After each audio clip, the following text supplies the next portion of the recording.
ದೇವರ ಪರಿಶುದ್ಧವಾದ ನಾಮಕ್ಕೆ ಸ್ತೋತ್ರವಾಗಲಿ. ಈ ಒಂದು ಸಮಯದಲ್ಲಿ ನಾವು ಪ್ರಾರ್ಥನೆಯನ್ನು ಮಾಡಿ ದೇವರ ವಾಕ್ಯವನ್ನು ಧ್ಯಾನ ಮಾಡುವಂತವರಾಗಿದ್ದೇವೆ.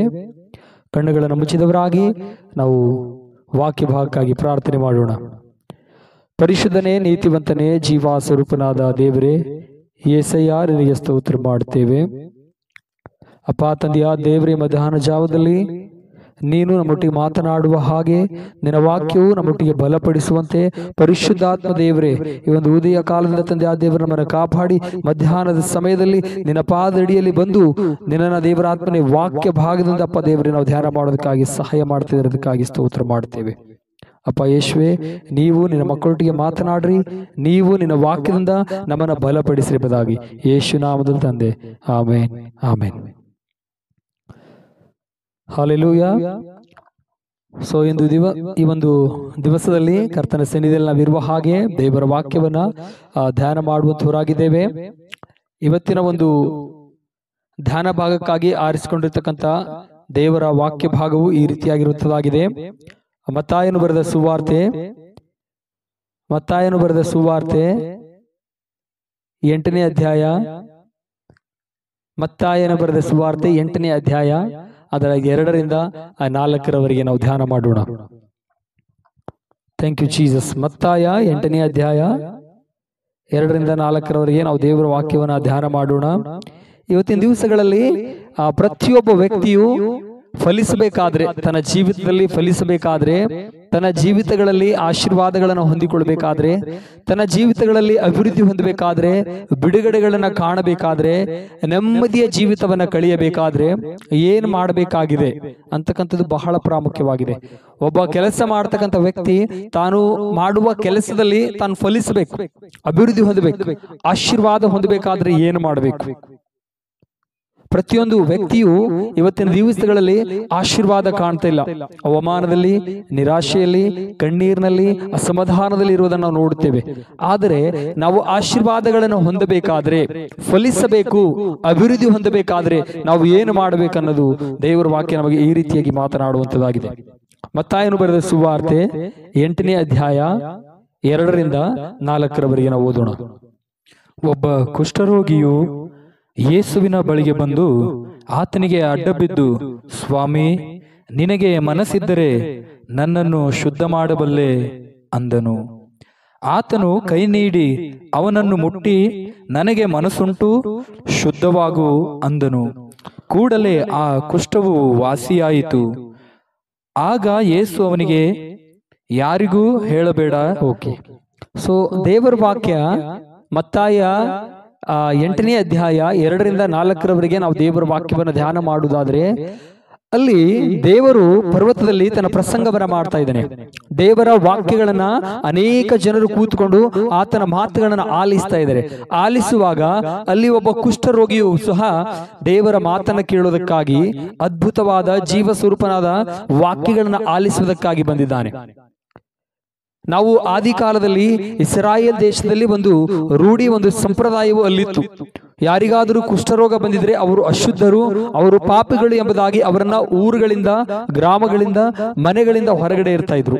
ಅಂತಹ ಸಮಯದಲ್ಲಿ ಒಬ್ಬ ಕುಷ್ಠರೋಗಿಯು ಎಲ್ಲರ ಕಣ್ಣನ್ನು ತಪ್ಪಿಸಿ ದೇವರ ವಾಕ್ಯವನ್ನ ಕೇಳ್ತಾ ಇದ್ದಾನೆ. ಯಾವಾಗ ಕರ್ತನ ಮಾತುಗಳನ್ನು ಕೇಳ್ತಾ ಇದನೋ, ಯಾವಾಗ ದೇವರ ವಾಕ್ಯಗಳನ್ನು ಸ್ವೀಕಾರ ಮಾಡ್ತಾ ಇದನೋ, ಆತನೊಂದು ಗಟ್ಟಿಯಾದ ನಿರ್ಧಾರ ಮಾಡ್ತಾ ಇದ್ದಾನೆ. ಆತನು ದೇವರೊಳಗೆ ಬಂದು, ದೇವರ ಹತ್ತಿರ ಬಂದು, ಯೇಸುವಿನ ಹತ್ತಿರ ಬಂದು ವಾಕ್ಯಗಳನ್ನ ಕೇಳಿ ಆಲಿಸಿದ ಮೇಲೆ ಕರ್ತನ ಸನ್ನಿಧಿಯಲ್ಲಿ ಬಂದು ದೇವರಿಗೆ ಒಂದು ಮಾತನ್ನ ಕೇಳ್ತಾ ಇದ್ದಾನೆ. ದೇವರೇ, ನನ್ನನ್ನು ಶುದ್ಧಿ ಮಾಡು, ನಿನ್ನ ಮನಸ್ಸಿರುವುದಾದ್ರೆ. ಕರ್ತನಲ್ಲಿ ಪ್ರಿಯರಾದ ದೈವ ಜನರೇ, ದೇವರು ನಮ್ಮನ್ನು ಯಾವಾಗಲೂ ಕೂಡ ಶುದ್ಧಿ ಮಾಡೋದಕ್ಕಾಗಿ, ಯಾವಾಗಲೂ ಕೂಡ ನಮ್ಮನ್ನು ಸಮೃದ್ಧಿ ಪಡಿಸೋದಕ್ಕಾಗಿ, ಯಾವಾಗಲೂ ನಮ್ಮನ್ನು ಆಶೀರ್ವಾದ ಪಡಿಸೋದಕ್ಕಾಗಿ ದೇವರು ಮನಸ್ಸನ್ನು ಮಾಡಿದ್ದಾನೆ. ಆದರೆ ನಾವು ಈ ದಿವಸ ನಮ್ಮ ಮನಸ್ಸುಗಳನ್ನು ಗಟ್ಟಿ ಮಾಡಿಕೊಳ್ಬೇಕಾಗಿದೆ. ನಮ್ಮನ್ನು ನಾವು ಸ್ಥಿರಪಡಿಸಿಕೊಳ್ಬೇಕಾಗಿದೆ, ನಮ್ಮನ್ನು ನಾವು ಗಟ್ಟಿಪಡಿಸಿಕೊಳ್ಬೇಕಾಗಿದೆ. ಯಾಕಂದ್ರೆ ದೇವರ ವಾಕ್ಯ ಈ ರೀತಿಯಾಗಿ ನಮ್ಮನ್ನ ಹೇಳುವಂತದ್ದಾಗಿದೆ. ನೀವು ಏನ್ ಮಾಡ್ಬೇಕಾಗಿದೆ ಅಂದ್ರೆ, ಕರ್ತನ ಸನ್ನಿಧಿಯಲ್ಲಿ ಬಂದಾಗ ನಿಮ್ಮ ಹೃದಯಗಳನ್ನ, ನಿಮ್ಮ ಮನಸ್ಸುಗಳನ್ನ ಗಟ್ಟಿ ಮಾಡಬೇಕಾಗಿದೆ, ನೀವು ಮನಸ್ಸು ಮಾಡಬೇಕಾಗಿದೆ. ಯಾಕಂದ್ರೆ ಕರ್ತನು ನಿಮ್ಮನ್ನು ಶುದ್ಧಿ ಮಾಡೋದಕ್ಕಾಗಿ, ನಿಮ್ಮನ್ನು ಫಲಿಸುವುದಕ್ಕಾಗಿ, ನಿಮ್ಮ ಕುಟುಂಬಗಳನ್ನು ಆಶೀರ್ವಾದ ಮಾಡೋದಕ್ಕಾಗಿ, ನೀವು ಮಾಡುವ ಕೆಲಸ ಕಾರ್ಯಗಳಲ್ಲಿ ನಿಮ್ಮನ್ನು ತೃಪ್ತಿಪಡಿಸೋದಕ್ಕಾಗಿ ಯಾವಾಗಲೂ ಕೂಡ ಆತನ ಮನಸ್ಸಿಟ್ಟಿದ್ದಾನೆ. ಯಾವಾಗ ನೀವು ಆತನ ಮಾತಿಗೆ ಕಿವಿಗೊಟ್ಟು, ಆತನ ವಾಕ್ಯಕ್ಕೆ ಕಿವಿಗೊಟ್ಟು, ಆತನ ಒಂದು ರಕ್ತದ ಒಂದು ಕ್ರಯಕ್ಕೆ ಕಿವಿಗೊಟ್ಟು ಅದರ ಕಡೆಗೆ ಮನಸ್ಸನ್ನು ತಿರುಗಿಸುವುದಾದ್ರೆ ದೇವರು ನಿಮ್ಮನ್ನು ಫಲಿಸುವಂತವನಾಗಿದ್ದಾನೆ, ದೇವರು ನಿಮ್ಮನ್ನ ಆಶೀರ್ವಾದ ಮಾಡುವಂತವರಾಗಿದ್ದಾರೆ ಪ್ರಿಯರೇ. ಆದರೆ ನಾವು ಇವತ್ತಿನ ದಿವಸದಲ್ಲಿ ಒಬ್ಬ ಪಾಪಿಯು ಆ ಮನಸ್ಸನ್ನ ಮಾಡ್ತಾ ಇಲ್ಲ ಶುದ್ಧಿ ಆಗುವುದಕ್ಕಾಗಿ. ಒಬ್ಬ ಕುಡುಕ್ತನ ಮಾಡ್ತಕ್ಕಂಥ ವ್ಯಕ್ತಿ ನಾನು ಇವತ್ತಿನ ದಿವಸ ಇದನ್ನ ಬಿಡುತ್ತೀನಿ ಎಂಬುದಾಗಿ ಮನಸ್ಸು ಮಾಡ್ತಾ ಇಲ್ಲ. ಒಬ್ಬ ಪಾಪಿ, ಒಬ್ಬ ವ್ಯಭಿಚಾರ ಮಾಡ್ತಕ್ಕಂಥ ವ್ಯಕ್ತಿ ನಾನು ಇದನ್ನು ಬಿಡ್ತೀನಿ ಎಂಬುದಾಗಿ ಮನಸ್ಸು ಮಾಡ್ತಾ ಇಲ್ಲ. ಯಾವಾಗ ನೀವು ಮನಸ್ಸು ಮಾಡುವಂತವರಾಗಿದ್ದೀರೋ, ಯಾವಾಗ ನೀವು ಗಟ್ಟಿಯಾದ ನಿರ್ಧಾರದಿಂದ ಕರ್ತನ ಸನ್ನಿಧಿಯಲ್ಲಿ ಬಂದು ಆತನನ್ನು ಬೇಡಿಕೊಳ್ಳುವಂತವರಾಗಿದ್ದೀರೋ, ಕರ್ತನು ನಿಮ್ಮ ಮೇಲೆ ತನ್ನ ಕೃಪೆಯ ಹಸ್ತವನ್ನು ಬಿಡುಗಡೆ ಮಾಡುವಂತವನಾಗಿದ್ದಾನೆ. ಯಾರು ಮನಸ್ಸು ಮಾಡ್ತಾರೋ ನಾನು ಪಾಪದಿಂದ ಪರಿಶುದ್ಧತೆಯೆಡೆಗೆ ಬರಬೇಕು, ನರಕದಿಂದ ಸ್ವರ್ಗದೆಡೆಗೆ ಬರಬೇಕು, ಬಡತನದಿಂದ ನಾನು ಆಶೀರ್ವಾದ ಭೂಮಿಯಲ್ಲಿ ಬರಬೇಕು, ಲೋಕದಿಂದ ಆತ್ಮಿಕತೆಯೆಡೆಗೆ ಬರಬೇಕು ಎಂಬುದಾಗಿ ನೀವು ನಿರ್ಧಾರ ಮಾಡುವುದಾದ್ರೆ ಅಲ್ಲಿ ಯಾವಾಗಲೂ ಕೂಡ ನಿಮಗೆ ಒಂದು ಸಹಾಯದ ಹಸ್ತ ಬರುವಂತದ್ದಾಗಿದೆ. ಅವಾಗ ನಿಮ್ಮ ಮೇಲೆ ಒಂದು ಸಹಾಯದ ಹಸ್ತ ಬರುವಂತದ್ದಾಗಿದೆ. ಅದು ಎಂತ ಸಹಾಯದ ಹಸ್ತ ಎಂಬುದಾಗಿ ನೋಡುವುದಾದ್ರೆ ನಿಮ್ಮ ಮೇಲೆ, ಮನಸ್ಸು ಮಾಡುವವರ ಮೇಲೆ ಆತನ ಕರುಣೆ ಎಳೆದು ಬರುವಂತದ್ದಾಗಿದೆ. ಎಂಥ ಕರುಣೆ ಅಂದ್ರೆ ಏನರ್ಥ ಅಂದ್ರೆ, ಕರುಣೆ ಅಂತಕ್ಕಂಥದ್ದು ನಿಮ್ಮನ್ನ ಪಾಪದಿಂದ ನಿಮ್ಮನ್ನ ಹೊರಗಡೆ ತರುವಂಥದ್ದು. ಅಪಾರವಾದ ಪ್ರೀತಿ ಮಾಡಿ ದೇವರು ನಿಮ್ಮನ್ನ ನೀವು ಮಾಡಿರ್ತಕ್ಕಂಥ ಪಾಪಕ್ಕೆ ಶಿಕ್ಷೆಯನ್ನ ಕೊಡದ ಹಾಗೆ ಪಾಪದಿಂದ ನಿಮ್ಮನ್ನ ಶಿಕ್ಷೆಯಿಂದ ಹೊರಗಡೆ ತಂದು ದೇವರು ಊಹಿಸಲಾಗಿರತಂತ ಆಶೀರ್ವಾದಗಳಿಂದ, ಊಹಿಸಲಾದಂತ ಆಶೀರ್ವಾದಗಳಿಂದ, ಊಹಿಸಲಾರದ ಸಮೃದ್ಧಿಯಿಂದ ದೇವರು ನಿಮ್ಮನ್ನು ತುಂಬುವಂತವನಾಗಿದ್ದಾನೆ. ಆದ್ರೆ ನೀನು ಮನಸ್ಸು ಮಾಡಬೇಕಾಗಿದೆ. ಇವತ್ತು ಒಬ್ಬ ಪಾಪಿ ಪಾಪವನ್ನು ಬಿಡಬೇಕೆಂಬುದಾಗಿ ಮನಸ್ಸು ಮಾಡ್ತಿಲ್ಲ. ನೀವು ಮನಸ್ಸು ಮಾಡಿದ್ರು ಕೂಡ ನಿಮ್ಮ ಕೈಲಿಂದ ಆಗ್ತಾ ಇಲ್ವೇನೋ, ಅದಕ್ಕಾಗಿ ಆತನ ಕರುಣೆ ನಿಮಗೆ ದೊರೆಯಬೇಕಾಗಿದೆ ಪ್ರಿಯರೇ. ಎಂಥ ಕರುಣೆ ದೊರೆಯುತ್ತದೆ ಎಂಬುದಾಗಿ ನೋಡುವುದಾಗೆ ಮತ್ತಾಯನು ಬರೆದ ಸುವಾರ್ತೆ 20ನೇ ಅಧ್ಯಾಯ 32ರಿಂದ 34 ವಾಕ್ಯಗಳನ್ನು ಧ್ಯಾನ ಮಾಡೋಣ. ಮತ್ತಾಯ 32 20ನೇ ಅಧ್ಯಾಯ, ಮತ್ತಾಯನು ಬರೆದ ಸುವಾರ್ತೆ 20ನೇ ಅಧ್ಯಾಯ 32ರಿಂದ 34ನೇ ವಚನ. ಆಗ ಯೇಸು ನಿಂತು ಅವರನ್ನು ಕರೆದು, ನಾನು ನಿಮಗೆ ಏನು ಮಾಡಬೇಕೆಂದು ಕೋರುತ್ತೀರಿ ಎಂದು ಕೇಳಲು ಅವರು, ನಮ್ಮ ಕಣ್ಣುಗಳು ತೆರೆಯಲ್ಪಡಬೇಕು ಸ್ವಾಮಿ ಅಂದರು. ಆಗ ಯೇಸು ಕನಿಕರಪಟ್ಟು ಅವರ ಕಣ್ಣುಗಳನ್ನು ಮುಟ್ಟಿದಾಗ, ಯಾವಾಗ ಅವರು ಡಿಸೈಡ್ ಮಾಡಿದರೋ, ಅವರು ಅನೇಕ ಜನರು ಅವರನ್ನ ಸುಮ್ನೆ ಕೂತ್ಕೊಳ್ರಿ, ಅಲ್ಲಿ ಯೇಸು ಕ್ರಿಸ್ತ ಮಾರ್ಗವಾಗಿ ಹೋಗ್ತಿರ್ಬೇಕಾದ್ರೆ ಇಬ್ಬರು ಕುರುಡರಿದ್ದಾರೆ, ಅವ್ರನ್ನ ಸುಮ್ನೆ ಕೂತ್ಕೊ ಎಂಬುದಾಗಿ ಹೇಳ್ತಾ ಇದ್ದಾರೆ. ಸುಮ್ನೆ ಕೂತ್ಕೊ ಅಂತ ಹೇಳುವಾಗ ಅವರು ಸುಮ್ನೆ ಕೂಡೋಕು ರೆಡಿ ಇಲ್ಲ, ಅವರು ಅರಿಸ್ತಾ ಇದ್ದಾರೆ. ಅವ್ರು ಯಾಕಂದ್ರೆ ಗಟ್ಟಿಯಾದ ನಿರ್ಧಾರ ಮಾಡಿದರೆ ಈ ದಿವಸ ಬಿಡುಗಡೆ ಹೊಂದಲೇಬೇಕು, ಈ ದಿವಸ ಆಶೀರ್ವಾದ ಹೊಂದಲೇಬೇಕು ಎಂಬುದಾಗಿ ಅವರು ನಿರ್ಧಾರ ಮಾಡಿರುವಾಗ ದೇವರು ಅವರನ್ನ ಹತ್ತಿರಕ್ಕೆ ಕರೀತಾ ಇದ್ದಾನೆ, ಕರೆದು ಅವರನ್ನ ಕರುಣಿಸ್ತಾ ಇದ್ದಾನೆ, ಅವರನ್ನ ಪ್ರೀತಿಸ್ತಾ ಇದ್ದಾನೆ, ಅವರನ್ನ ಲೋಪದೋಷಗಳನ್ನ ಅಳಿಸಿ ಹಾಕ್ತಾ ಇದ್ದಾನೆ, ಅವರ ಮೇಲಿರ್ತಕ್ಕಂಥ ಶಾಪಗಳನ್ನ ಅಳಿಸಿ ಹಾಕ್ತಾ ಇದ್ದಾನೆ, ಅವರ ಮೇಲಿರ್ತಕ್ಕಂಥ ಭಾರವಾದ ನೊಗವನ್ನ, ಅವರ ಮೇಲಿರ್ತಕ್ಕಂಥ ಆ ಒಂದು ಶೈತಾನನ ಅಂಧಕಾರದ ಬಲವನ್ನ ಅವರ ಮೇಲಿಂದ ಹೊರಗಡೆ ತೆಗೆದು ಅವರನ್ನ ಕರುಣಿಸ್ತಾ ಇದ್ದಾನೆ. ಯಾರ್ಯಾರು ಕೂಡ ಇವತ್ತು ದೇವರ ವಾಕ್ಯವನ್ನ ಆಲಿಸ್ತಾ ಇದ್ರು, ನೀವು ದೇವರ ಕರುಣೆಗೆ ಪಾತ್ರಧಾರಿಗಳಾಗಬೇಕು. ನೀವು ಮನಸ್ಸು ಮಾಡಿದಾಗ, ನೀವು ಗಟ್ಟಿಯಾದ ನಿರ್ಧಾರ ಮಾಡಿದಾಗ ದೇವರು ನಿಮ್ಮ ಜೀವಿತಗಳಲ್ಲಿ ತನ್ನ ಕರುಣೆಯನ್ನು ಕೊಡುವಂತವನಾಗಿದ್ದಾನೆ ಪ್ರಿಯರೇ. ಇನ್ನೊಂದು ವಾಕ್ಯವನ್ನು ಧ್ಯಾನ ಮಾಡೋಣ. ಅಪೊಸ್ತಲರ ಕೃತ್ಯಗಳು 3ನೇ ಅಧ್ಯಾಯ 19ರಿಂದ 20. ಆದುದರಿಂದ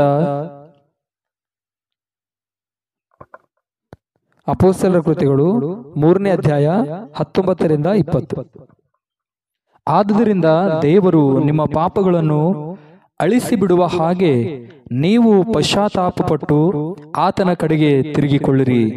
ತಿರುಗಿದರೆ ದೇವರ ಸನ್ನಿಧಾನದಿಂದ ವಿಶ್ರಾಂತಿ ಕಾಲಗಳು ಒದಗಿ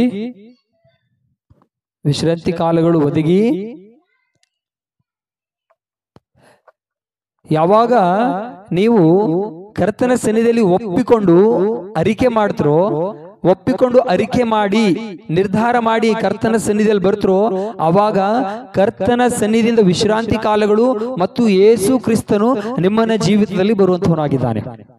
ಆತನು ನಡೆದುಕೊಂಡು ತಮ್ಮ ಜೀವಿತಗಳಲ್ಲಿ ಕಾರ್ಯ ಮಾಡೋದಕ್ಕೆ ಬರುವಂತವನಾಗಿದ್ದಾನೆ.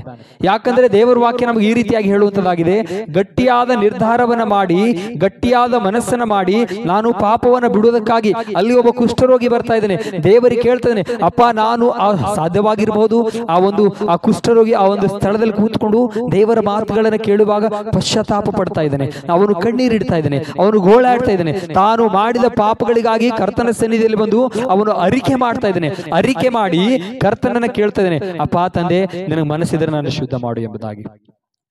ಇಲ್ಲಿ ಅರ್ಥ ಮಾಡಿಕೊಳ್ಬೇಕಾಗಿದೆ ಪ್ರಿಯರೇ, ಕರ್ತನು ಯಾವಾಗಲೂ ನಮ್ಮ ಮೇಲೆ ಮನಸ್ಸಿಟ್ಟಿದ್ದಾನೆ ಬಿಡುಗಡೆ ಮಾಡೋದಕ್ಕಾಗಿ. ಕರ್ತನು ಯಾವಾಗಲೂ ತನ್ನ ಚಿತ್ತವಿಟ್ಟಿದ್ದಾನೆ. ದೇವರ ಚಿತ್ತ ಈ ರೀತಿಯಾಗಿಲ್ಲ, ನಾವು ಬಡತನದಲ್ಲಿರಬೇಕು, ನಾವು ದರಿದ್ರತನದಲ್ಲಿರಬೇಕು, ನಾವು ಶಾಪದಲ್ಲಿರಬೇಕು, ನಾವು ರೋಗದಲ್ಲಿರಬೇಕು, ನಾವು ಅಂಧಕಾರದಲ್ಲಿರಬೇಕು, ನಾವು ಕಣ್ಣೀರಿನಲ್ಲಿರಬೇಕು ಎಂಬುದಾಗಿ ದೇವರ ಚಿತ್ತ ಇಲ್ಲ. ದೇವರ ಚಿತ್ತ ಯಾವಾಗಲೂ ಕೂಡ ನಿಮ್ಮನ್ನ ಆಶೀರ್ವಾದ ಮಾಡಬೇಕು. ದೇವರ ಚಿತ್ತ ಯಾವಾಗಲೂ ಕೂಡ ನಮ್ಮನ್ನ ಬಲಪಡಿಸಬೇಕು ಅನ್ನೋದೇ ದೇವರ ಚಿತ್ತವಾಗಿದೆ ಪ್ರಿಯರೇ. ಆದರೆ ಆ ಚಿತ್ತ ಯಾವಾಗ ನೆರವೇರುವಂತದ್ದಾಗಿದೆ ಅಂದ್ರೆ ನಾವು ನಿರ್ಧಾರ ಮಾಡಬೇಕು, ನಾವು ಮನಸ್ಸು ಮಾಡಬೇಕು. ನಾವು ಮನಸ್ಸು ಮಾಡಬೇಕು ಪಾಪವನ್ನು ಬಿಡುವುದಕ್ಕಾಗಿ, ನಾವು ಮನಸ್ಸು ಮಾಡಬೇಕು ವ್ಯಭಿಚಾರವನ್ನು ಬಿಡುವುದಕ್ಕಾಗಿ, ನಾವು ಮನಸ್ಸು ಮಾಡಬೇಕು ಕುಡುಕತನವನ್ನು ಬಿಡುವುದಕ್ಕಾಗಿ, ನಾವು ಮನಸ್ಸು ಮಾಡಬೇಕು ಪಾಪದಿಂದ ಹೇಯಕೃತ್ಯಗಳಿಂದ ಹೊರಗಡೆ ಬರುವುದಕ್ಕಾಗಿ. ಅದಕ್ಕೆ ದೇವರ ವಾಕ್ಯ ಹೇಳುವಂತದ್ದಾಗಿದೆ, ಯಾರು ಮನಸ್ಸು ಮಾಡ್ತಾರೋ, ಯಾರು ಗಟ್ಟಿಯಾದ ನಿರ್ಧಾರ ಮಾಡ್ತಾರೋ ಅವರಿಗೆ ಕರ್ತನ ಸನ್ನಿಧಿಯಿಂದ ವಿಶ್ರಾಂತಿ ದಿನಗಳು ನಿಮ್ಮ ಮೇಲೆ ಬರುವಂತದ್ದಾಗಿದೆ. ವಿಶ್ರಾಂತಿಯ ಕಾಲಗಳು ನಿಮಗೆ ಬರುವಂತದ್ದಾಗಿದೆ. ಸಮಾಧಾನದ ದಿನಗಳು. ನಿನ್ನ ಕುಟುಂಬದಲ್ಲಿ ಸಮಾಧಾನ, ನಿನ್ನ ಮಕ್ಕಳ ಜೀವಿತಗಳಲ್ಲಿ ಸಮಾಧಾನ, ನಿನ್ನ ಹಣಕಾಸಿನಲ್ಲಿ ಸಮಾಧಾನ, ಪ್ರತಿಯೊಂದರಲ್ಲಿ. ಅಷ್ಟು ಮಾತ್ರ ಅಲ್ಲ, ಯೇಸು ಕ್ರಿಸ್ತನು ಸ್ವತಃ ನಿನ್ನ ಜೀವಿತದಲ್ಲೇ ಬರುವಂತವನಾಗಿದ್ದಾನೆ. ಸೊ ಅದಕ್ಕಾಗಿ ಇವತ್ತು ನಾವು ದೇವರ ವಾಕ್ಯದಿಂದ ತಿಳಿದುಕೊಳ್ಳುವಂತ ಅಂಶ ಏನಂದ್ರೆ, ಇವತ್ತು ನಾವು ಕರ್ತನ ವಾಕ್ಯವನ್ನ ಧ್ಯಾನ ಮಾಡಿದಾಗ ತಿಳಿದುಕೊಳ್ಳತಕ್ಕಂಥ ಅಂಶ ಏನಂದ್ರೆ, ದೇವರು ನಮ್ಮನ್ನ ಬಲಪಡಿಸುವುದಕ್ಕೆ ಸಿದ್ಧನಾಗಿದ್ದಾನೆ. ಆತನಿಗೆ ಮನಸ್ಸುಂಟು. ಇವತ್ತು ದೇವರ ವಾಕ್ಯವನ್ನ ಕೇಳ್ತಕ್ಕಂಥ ನೀವು ಕೂಡ, ದೇವರ ವಾಕ್ಯವನ್ನ ಆಲಿಸ್ತಕ್ಕಂಥ ನೀವು ಕೂಡ ಗಟ್ಟಿಯಾದ ನಿರ್ಧಾರ ಮಾಡಬೇಕಾಗಿದೆ ಪ್ರಿಯರೇ.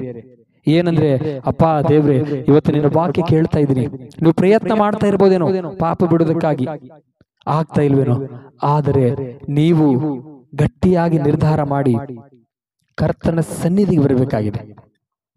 ನೀವು ನಿರ್ಧಾರ ಮಾಡಿದ್ರೆ ಮಾತ್ರ ಸಾಲದು. ಅಲ್ಲಿ ಕುಷ್ಠರೋಗಿ ನಿರ್ಧಾರ ಮಾಡಿ ಅಲ್ಲೇ ಕೂತ್ಕೊಂಡಿಲ್ಲ.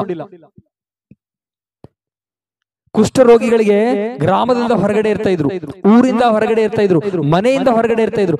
ಆದ್ರೂ ಕೂಡ ಎಲ್ಲರ ಕಣ್ಣನ್ನು ತಪ್ಪಿಸಿ ಯಾವ ರೀತಿಯಾಗಿ ಕರ್ತನ ವಾಕ್ಯ ಕೇಳುವುದಕ್ಕಾಗಿ ಆತನ ಸನ್ನಿಧಿಗೆ ಬಂದಿದ್ದನ್ನು ಆಲೋಚನೆ ಮಾಡಬೇಕಾಗಿದೆ. ಆದ್ರೆ ಸುಮ್ಮನೆ ಕೂತ್ಕೊಂಡು ಅಲ್ಲೇ ಕೂತ್ಕೊಂಡು ನನಗೆ ಆಶೆ ಇದೆ ಅಥವಾ ದೇವ್ರೆ ನಿನ್ನ ಒಂದು ಕೃಪೆ ಇರುವುದಾದ್ರೆ, ನಿನಗೆ ಮನಸ್ಸು ಇರುವುದಾದ್ರೆ, ನಿನ್ನ ಚಿತ್ತ ಇರುವುದಾದ್ರೆ ನನ್ನ ಬಿಡುಗಡೆ ಮಾಡುವಂತ ಅಲ್ಲೇ ಕೂತ್ಕೊಂಡು ಕೇಳಿಲ್ಲ ಪ್ರಿಯರೇ.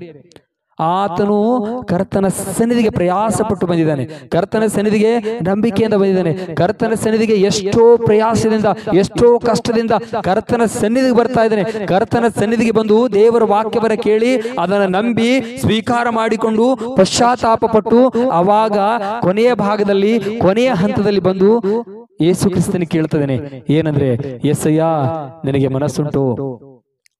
ದೇವ್ರು ಹೇಳ್ತಾನೆ, ನನಗೆ ಮನಸ್ಸುಂಟು, ನನಗೆ ಮನಸ್ಸುಂಟು ನಿನಗೆ ಬಿಡುಗಡೆ ಮಾಡೋದಕ್ಕೆ, ನನಗೆ ಮನಸ್ಸುಂಟು ನಿನಗೆ ಆಶೀರ್ವಾದ ಮಾಡೋದಕ್ಕೆ. ನೀನ್ ಸಿದ್ಧನಾಗುವುದಾದ್ರೆ ಈ ದಿವಸ ದೇವರು ನಿಮ್ಮ ಜೀವಿತಗಳಲ್ಲಿ ಕೂಡ ಆಶೀರ್ವಾದ ತುಂಬುವಂತವನಾಗಿದ್ದಾನೆ. ಫಲಿಸಬೇಕು, ಅಭಿವೃದ್ಧಿ ಹೊಂದಬೇಕು, ಆಶೀರ್ವಾದ ಹೊಂದಬೇಕು ಅಂತಕ್ಕಂಥ ಆಲೋಚನೆ ಇದ್ರೆ ಮಾತ್ರ ಸಾಲದು. ಆ ಆಲೋಚನೆಯು ಕ್ರಿಯೆ ರೂಪದಲ್ಲಿ ಬರಬೇಕಾಗಿದೆ. ಆ ಆಲೋಚನೆಯು ಕರ್ತನ ಸನ್ನಿಧಿಯಲ್ಲಿ ಬರಬೇಕಾಗಿದೆ. ಯಾವಾಗ ನೀನು ಕರ್ತನ ಸನ್ನಿಧಿಯಲ್ಲಿ ಬರ್ತೀಯೋ ಆವಾಗ ಆ ಆಲೋಚನೆಯು ಆಶೀರ್ವಾದದ ರೂಪದಲ್ಲಿ ಹೊರಗಡೆ ಬರುವಂತದ್ದಾಗಿದೆ. ಒಬ್ಬ ಕುಷ್ಠರೋಗಿ ಬಂದು ಕರ್ತನ ಸನ್ನಿಧಿಯಲ್ಲಿ ಬಂದು ಕೇಳಿದಾಗ ದೇವರು ಅವನಿಗೆ ಹೇಳ್ತಾನೆ, ನನಗೆ ಮನಸ್ಸುಂಟು, ಯಾಕಂದ್ರೆ ನೀನ್ ಗಟ್ಟಿಯಾದ ನಿರ್ಧಾರ ಮಾಡಿದಿ, ಯಾಕಂದ್ರೆ ನೀನ್ ಮನಸ್ಸು ಮಾಡಿದಿ, ಯಾಕಂದ್ರೆ ನೀನ್ ಎಫರ್ಟ್ ಹಾಕಿದಿ, ನೀನ್ ಪರಿಶ್ರಮ ಪಟ್ಟಿದಿ, ಅದಕ್ಕಾಗಿ ಈ ದಿವಸ ನಾನು ನಿನ್ನನ್ನು ಬಿಡುಗಡೆ ಮಾಡ್ತೀನಿ ಎಂಬುದಾಗಿ. ಸೊ ಹಾಗಾಗಿ ಕರ್ತನ ವಾಕ್ಯವನ್ನು ಕೇಳ್ತಕ್ಕಂಥ ನೀವೆಲ್ಲರೂ ಕೂಡ ಇವತ್ತಿನ ದಿವಸದಲ್ಲಿ ಒಂದು ನಿರ್ಧಾರ ಮಾಡಿಕೊಡ್ರಿ. ಅಪ್ಪ ತಂದೆ, ನಾನು ಗಟ್ಟಿಯಾದ ನಿರ್ಧಾರದಿಂದ ಸನ್ನಿಧಿಯಲ್ಲಿ ಬರ್ತೇನೆ, ನನ್ನನ್ನು ಕೂಡ ನಿನ್ನ ಆಶೀರ್ವಾದ ಮಾಡಿ ಎಂಬುದಾಗಿ. ಈ ಒಂದು ವಾಕ್ಯವು ನಿಮ್ಮೆಲ್ಲರ ಜೀವಿತಕ್ಕಾಗಿ, ನಿಮ್ಮೆಲ್ಲರ ಆತ್ಮೀಯ ಲಾಭಕ್ಕಾಗಿ 100ಕ್ಕೆ 100ರಷ್ಟು ಆಶೀರ್ವಾದದಿಂದ ತುಂಬಲ್ಪಡಬೇಕೆಂಬುದಾಗಿ ನಾನು ಹಾರೈಸುವಂತವನಾಗಿದ್ದೇನೆ. God bless you all. ದೇವರು ನಿಮ್ಮೆಲ್ಲರನ್ನ ಆಶೀರ್ವಾದ ಮಾಡಲಿ. ಒಂದು ಕೊನೆಯದಾಗಿ ಒಂದು ಪ್ರಾರ್ಥನೆ ಮಾಡೋಣ. ಪರಿಶುದ್ಧಾತ್ಮ ದೇವರೇ, ಸ್ತೋತ್ರ ಮಾಡುತ್ತೇವೆ. ಈ ದಿವಸ ನಿನ್ನ ಮಕ್ಕಳೊಟ್ಟಿಗೆ ತಂದೆ ಆ ದೇವರೇ, ನೀನು ವಾಕ್ಯದಿಂದ ಮಾತನಾಡಿದಕ್ಕಾಗಿ ಸ್ತೋತ್ರ ಮಾಡ್ತೇವೆ. ಈ ವಾಕ್ಯವು ಇವರ ಜೀವಿತಗಳಲ್ಲಿ ಕಾರ್ಯಸಾಧಕವಾಗಿ ಹೊರಗಡೆ ಬರಲಿ. ಇವರ ಕುಟುಂಬನ, ಇವರ ಮಕ್ಕಳನ್ನ, ಇವರ ಕೆಲಸ ಕಾರ್ಯಗಳನ್ನ, ಪ್ರತಿಯೊಂದು ವಿಷಯಗಳಲ್ಲಿ ಮಕ್ಕಳನ್ನು ತೃಪ್ತಿಪಡಿಸಿ ಆಶೀರ್ವಾದ ತುಂಬ್ರಿ. ಯೇಸುವಿನ ನಾಮದಲ್ಲಿ ತಂದೆ, ಆಮೇನ್, ಆಮೇನ್.